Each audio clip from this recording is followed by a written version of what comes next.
informative.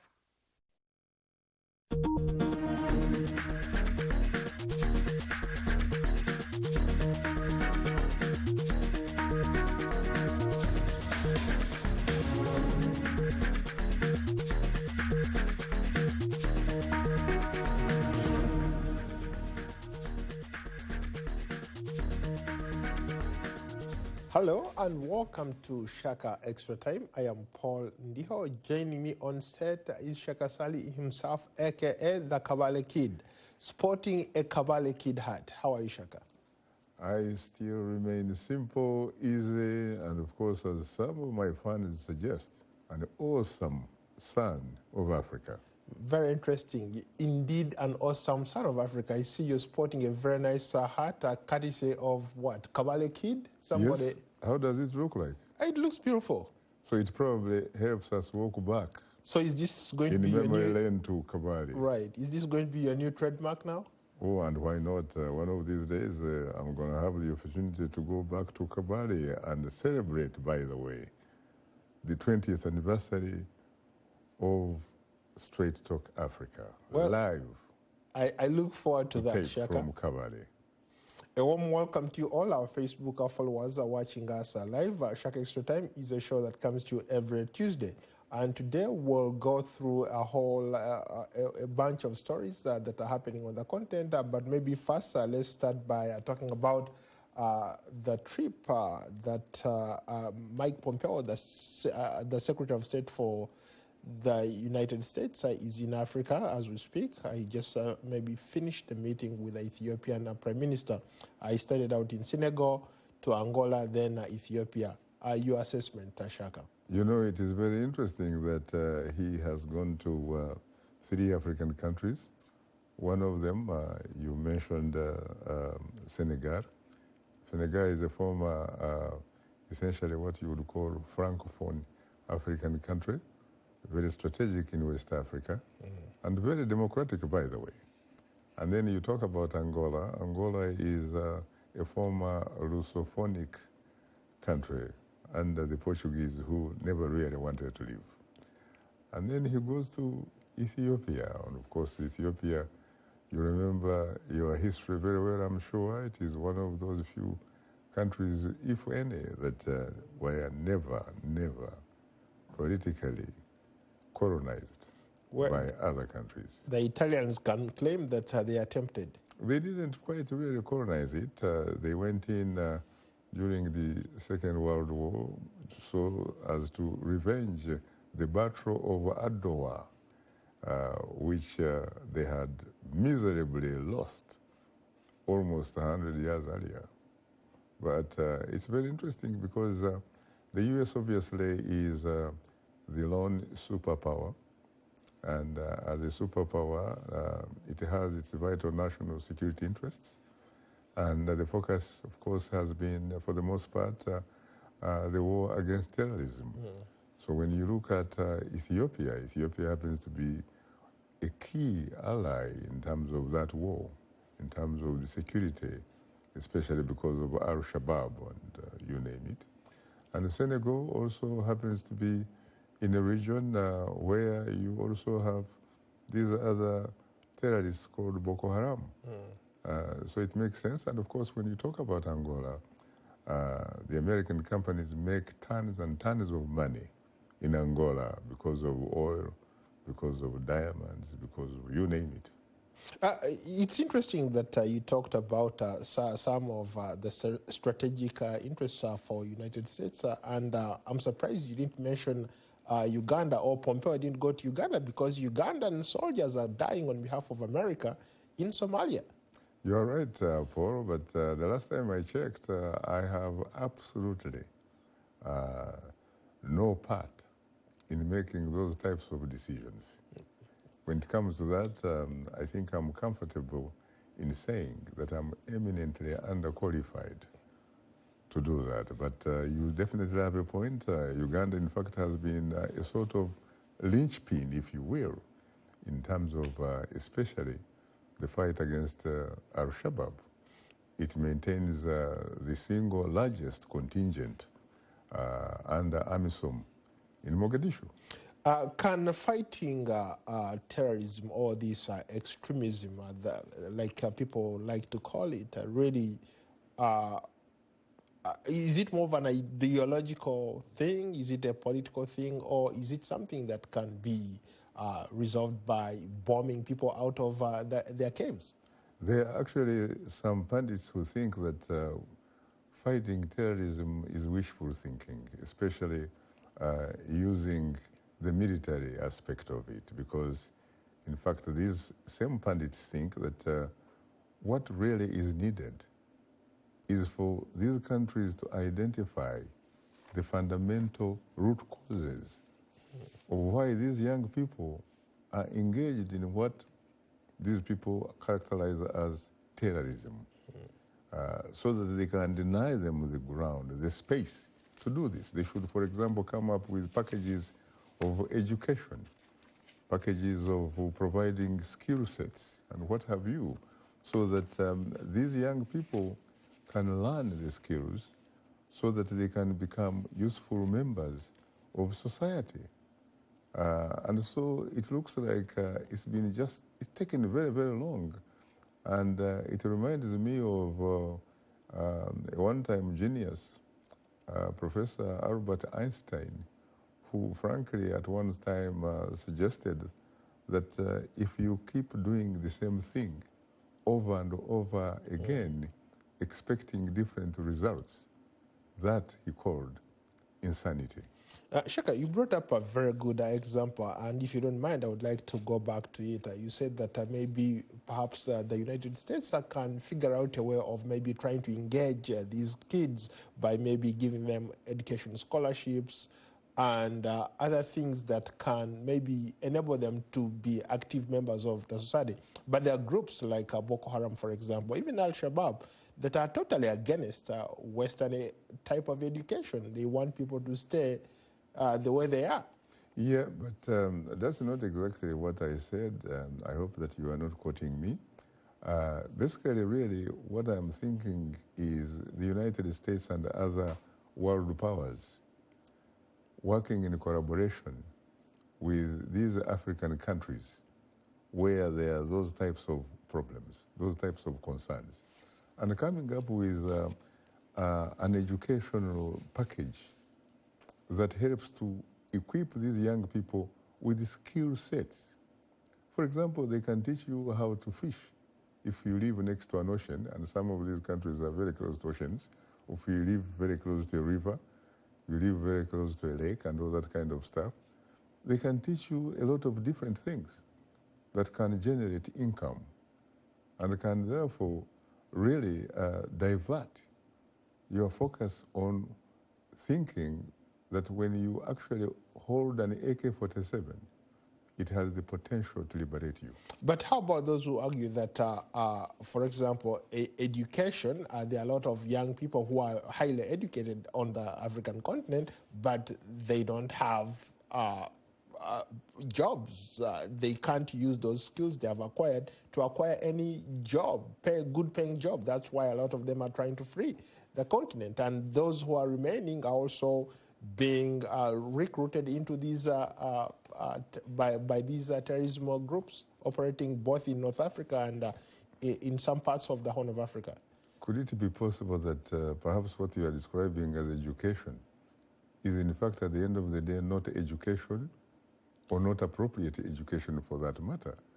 You have to look at the type of education that somehow reflects or addresses the obtaining social, economic, cultural, political needs. You have to look for that.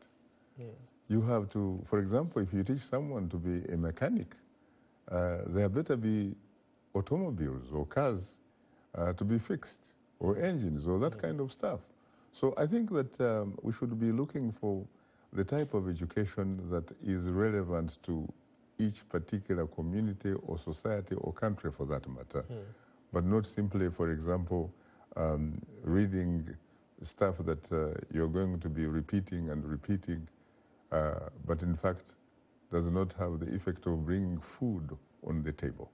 We need something that is practical, something that is pragmatic, something that when you talk about development, and you are citing, for example, percentages of, development and what have you, and I have seen some African rulers, talking about how their countries have developed since they came on board by citing statistics.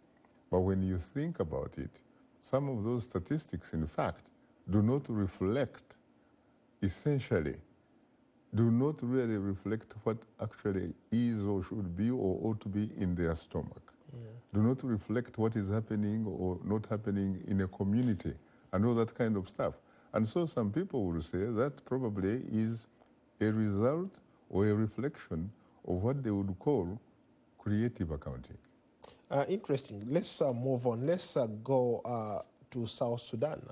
The leaders are at it again. They're trying to figure out a way of finally coming together, but they still have, they're still weighing, they're still procrastinating about whether or not they should go ahead and implement the peace process that they have been working on. When I look at South Sudan and what is going on, to be very honest with you, I feel so sad, because I don't honestly think that the people of South Sudan should be going through this type of motions. It is a country that is incredibly wealthy, but unfortunately it has people, at least some leaders or rulers, who obviously have demonstrated that they really do not love their people. If they did, they wouldn't be doing what they are doing up to now. Because let's face it, I hope that Africa at some point is going to be having people in positions of power who come up with policies that help to put a smile on their people's faces, rather than coming up with policies or decisions sincerely that, on the contrary, actually specialize in putting misery on their people's faces. There's no reason, for example, sincerely, why an ordinary South Sudanese should not be very comfortable living in that country. They should be having a guarantee of 3 meals a day.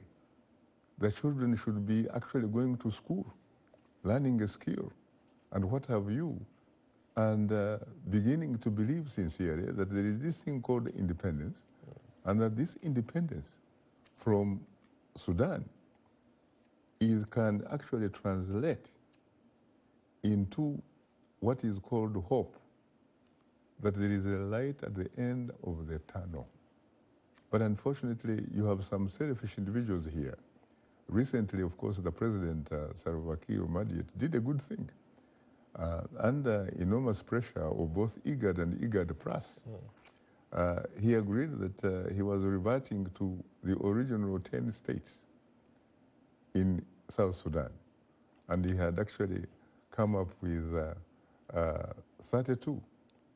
Yeah, but also creatively, he came up with some administrative structures. He should not be allowed to do that. And in fact, he did that specifically in areas where you find the lifeline of the country. And that's where the conflict has been. Oil. Yes. Yes. And then the issue of national security, the issue of actually creating a national army, the issue of allowing these different forces to be in a cantonment and all that kind of stuff. Why should that be impossible? This is not rocket science. I think that Africa should be tired of having these people in positions of office who specialize sincerely, again, in putting misery on the faces of their people. Interesting. Let's go to some of our comments, Facebook comments. Let's start with Waswa Patrick. Mr. Shaka, don't you think that Western imperialists like the US and the UK are hindering the growth of democracy? They are the ones protecting dictators in Africa. Let me also go to another quick one here from Regema Kayumba. There are some cases where dictatorships are supported by Western powers, results into rebel groups, and these rebel groups are tagged as terrorists. For example, the RPF was called a terrorist organization, but when Kagame came to power, all his political opponents are either terrorists or genocide deniers. Actually, I don't remember the RPF being, characterized as a terrorist organization.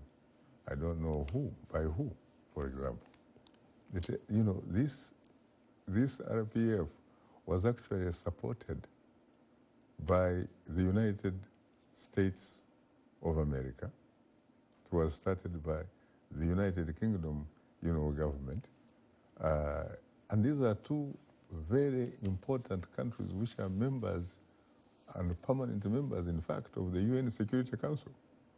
So the RPF was seen and viewed as a legitimate liberation struggle, a liberation kind of, force that was fighting against an autocratic regime in Kigali, which was headed by Major General Juvenal Habyarimana.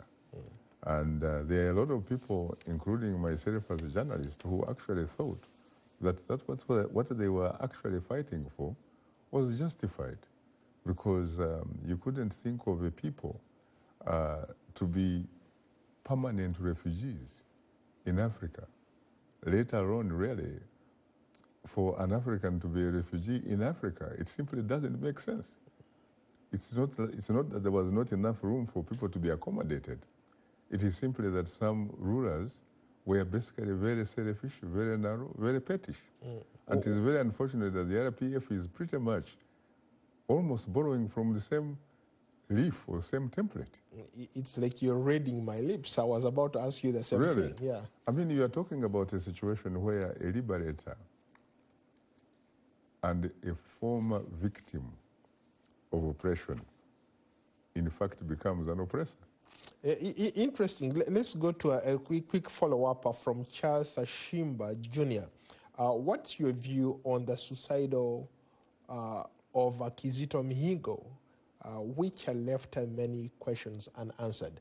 And we are talking about a young guy, gospel singer in Rwanda, who until recently was one of those rising stars, very, very talented in every way you can describe the young man. But so surprisingly, the news coming out of Rwanda is that this guy was found dead.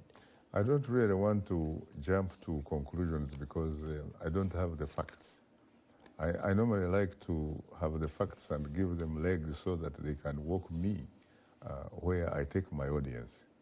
But unfortunately, the government of Rwanda has been doing so many things that are so unpleasant, things that people sometimes wonder whether in fact there is someone in charge of the store, to such an extent that sometimes their explanation is not something that someone can think about putting on his or her own bank account. And so it's very, very difficult for them to convince, for example, the public, both their own domestic public and the region and the international community, that this young man, who was an incredible artist, using essentially music to mobilize people, to sensitize people to actually become socially and politically aware of their rights, so that they can therefore demand that the system provides them with social, economic, political justice as a people. So I think it is very unfortunate, but I think that the international community should actually weigh in. And beginning with African countries. We need to see the African countries actually taking a lead before we think about, quote unquote, the international community. By the way, I should mention that this young man that we are talking about was a known critic of the regime in Kigali. You see, Paul, the problem that I think we have in Rwanda and just like we have in a lot of African countries, especially those that are democratically challenged, is that individuals are not allowed or even to feel that they actually have a right to own an opinion that is different, for example, from the ruling elite or from the ruler. That is part of the problem, and that's part of the reason why Africa is not even developing. Yeah, let's go back to South Sudan. Let's go to Good Kutha Congo Co. South Sudan is experiencing hard situation due to the conflict. What do you think the future holds for South Sudanese? But we've been there before. I mean, we've talked about South Sudan. I mean, really. Okay, let's move on, Shaka. Let's go. Let's go to Arul Yol, also from South Sudan. What do you think Africa can? Do you think Africa can be a strong economic and political player in the world? Oh yeah, definitely. There's no question about it. What is actually missing are leaders who, for example, reflect what I would call like the 4 C's.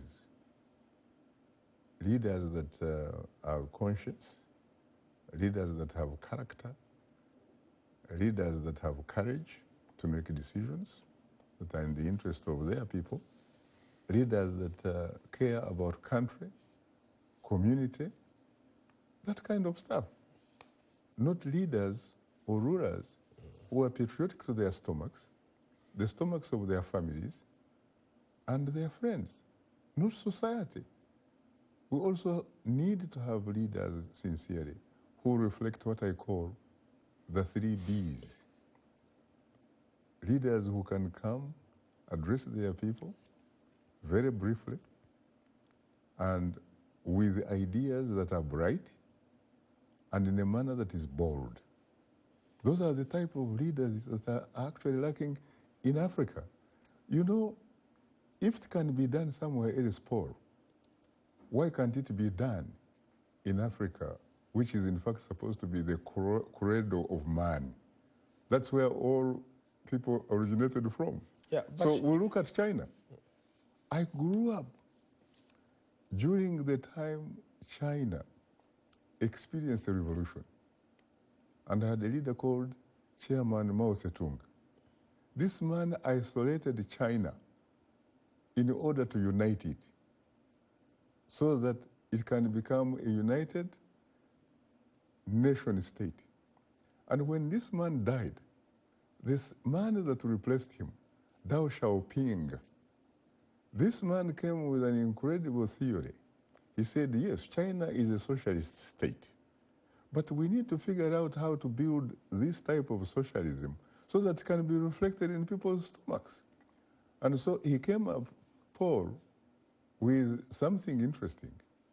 He said, I do not care about the color of the skin of the cat. What I care about is whether the cat can catch a mouse. And therefore, what he was saying essentially is, if in fact there are some good things in capitalism which can help us to build and develop our country as a socialist nation, why not? And guess what?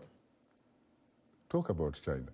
The China that we actually live with right now happens to sit on the 2nd largest economy in the world. The China that we talk about is one of the 5 permanent members of the UN Security Council. Right. The China that we talk about is arguably the factor of the world. Right. And how does it get the resources that it actually needs to use in order to become what it is? It gets most of them from where you and I come from Africa. If you talk about oil, they get oil from Angola. They get oil from Nigeria, from Gabon, you name it. When you talk about copper, they get it from the Democratic Republic of the Congo. They get it from Zambia.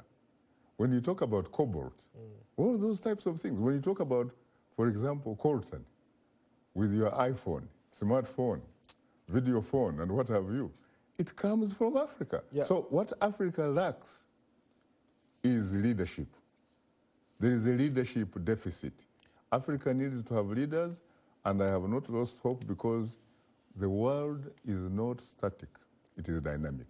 But Shaka, are you suggesting that on the entire African continent there are no leaders who are aspiring to become a China? There are leaders who have claimed that what they are doing for their countries is akin, or you can link it to what China has done over the years. For example? Rwanda claims to be on the verge of becoming the next, for example, tech hub in Maybe Africa. It claims to be the Singapore of Africa? Absolutely. You know, yeah. You basically actually said it yourself. You say claims. Yes. Yes. Which raises questions. You see, it's not simply about talking the talk. One has to be able to walk the talk so that people can, in fact, walk the walk. So when we talk about China sitting on the second largest economy in the world, we are not talking about claims here. But one could argue that China is tightly controlled, Rwanda is tightly controlled. Everything that happens in China, the top government people have a hand or know what's really happening. When you look at Rwanda, it's pretty much the same thing.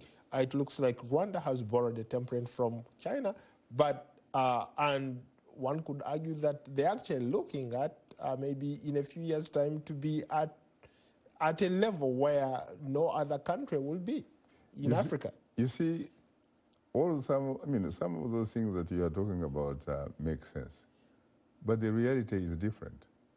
China is not simply about talking the talk. China, the last time I checked, there is, information that is so copious that will tell you that it has actually lifted in the last, say, like 10 years, lifted probably more than 20 million people from poverty. These are things that you can actually touch and feel. China is actually developing so much on our backs in Africa. But so is Rwanda, one of the fastest growing countries. I don't know about that. Africa. Again, when you talk about fastest growing economy, you are talking about statistics. The question is, to what extent do those statistics, in fact, to what extent are they reflected in Rwandans' stomachs? To what extent are those statistics reflected in Rwanda's neighborhood? Rwanda is still a very dependent country on foreign aid, the last time I checked. So I don't see really what kind of case you are making here. We need Africans in those positions.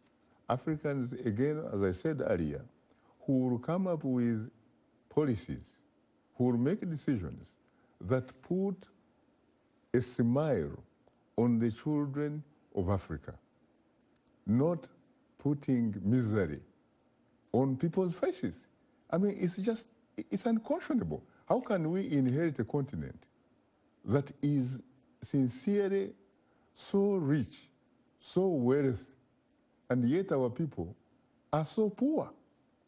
We have very few countries like South Africa, for example, where some things are happening.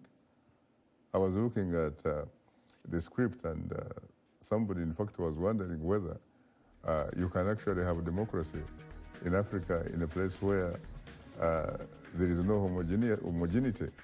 But you can actually have democracy in South Africa, where there is one group, the Ngonis, who have actually dominated in terms of ruling, because they are Zulus, they are Xhosa, Swazi, they are Venda. So unfortunately, Shaka, we've run out of time. It's always a pleasure having you on set. Thank you so much. You're most welcome. To you all, thank you so much for watching. Keep those comments coming. We look forward to hosting you on another edition of Shaka Extra Time. Until then, thank you so much. So long from Washington.